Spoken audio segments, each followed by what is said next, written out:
Gentleman from North Carolina is recognized. Thank you, Mr. Chairman. Ms. Wiley, I want to talk to you about the Charles Morrell case that you mentioned earlier.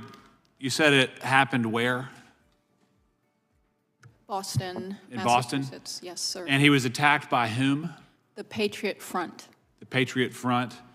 The SPLC did not give the Patriot Front any money, is that correct?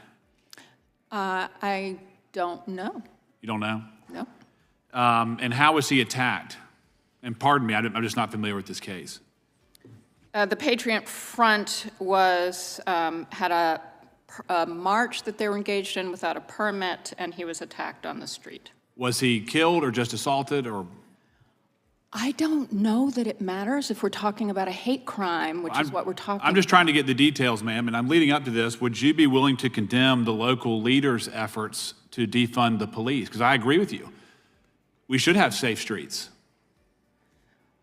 I'm sorry, I'm not quite. Will you condemn Boston's local leaders from trying to defund the police? They did that in their recent budget proposal.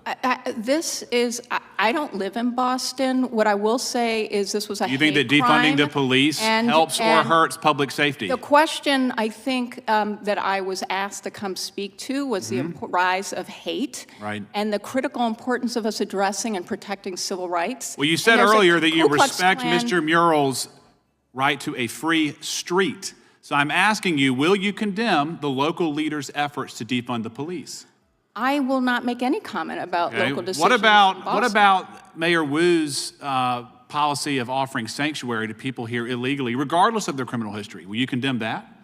No. So it seems like your qualification on public safety is very limited, correct? No, I'm just I think here. it is. I think it is. I'm just here on a hate crime. Well, let's talk about the hate crimes. In terms of the neo-Nazis, I actually agree with just about every word that Jerry Nadler said. I'm working on a bill to promote safe places of worship, increase penalties for attacks on worshipers, and neo-Nazism is certainly on the rise. You would agree with that? I would. Anti-Semitism, attacks against Jews, Christians, members of other faiths, it's on the rise. It is. Do you know why it's on the rise? Well, I think that's why we've been so concerned about the cuts to grants and programs that are helping us understand the rise and exactly why we have young men like we saw in San Diego murder 3 men at a mosque. Are you concerned at all? While we're concerned about the attacks on the Southern Poverty Law Center, which is also seeking to help us better understand. Do you find it at all problematic that one of the leading candidates for United States Senate proudly commissioned and displayed a Nazi tattoo on his chest for almost 20 years? Does that concern you? I don't know who you're referring to. I would only say that anti-Semitism, neo-Nazism, hate always concerns me. Would you condemn that and that candidate? He's a United States Senate candidate who proudly wore a Nazi tattoo right on his chest. Well, certainly I don't agree with any support of neo-Nazism. Now, I'm detecting a little bit of, it seems like, viewpoint and partisan bias from the SPLC.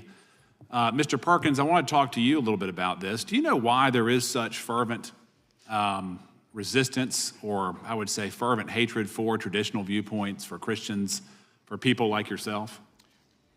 I do, because we have a fixed view of marriage, of human sexuality, and that stands in the way of the left's ideological push to transgender our children and to redefine marriage. And so in order to shut us up, knock us off the media, defund us, they have to label us alongside of these racist groups. Right.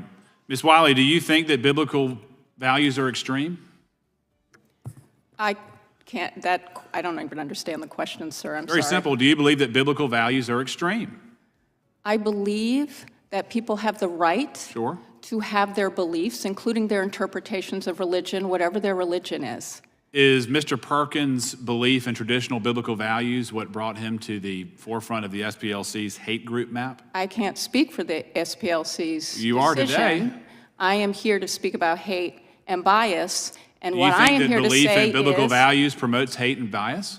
That is way too broad a question to Well, I'm answer. asking What I'm very clear on is that we have a Constitution that Sure. protects First Amendment rights, including freedom of religion. We support that as a civil rights community that includes almost every faith and, Yep. and an interfaith alliance. Well, I know, let me frankly, just stop you there. I know Dr. Swain well. She's a scholar, she's independent, she's very well thought out. Why was she listed as someone to be concerned about? I'm here because we're talking about hate. I do not engage in the Is she a hateful designations. person? I don't know her.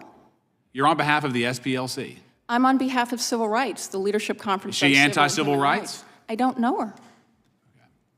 Well, I'm over my time, Mr. Chairman. Mr. Chairman, could we just clarify Ms. Wiley's organizational identification? I think there's some confusion here. Yeah. I am the president and CEO of the Leadership Conference on Civil and Human Rights, which is the nation's oldest and largest civil rights coalition of almost 250 national organizations.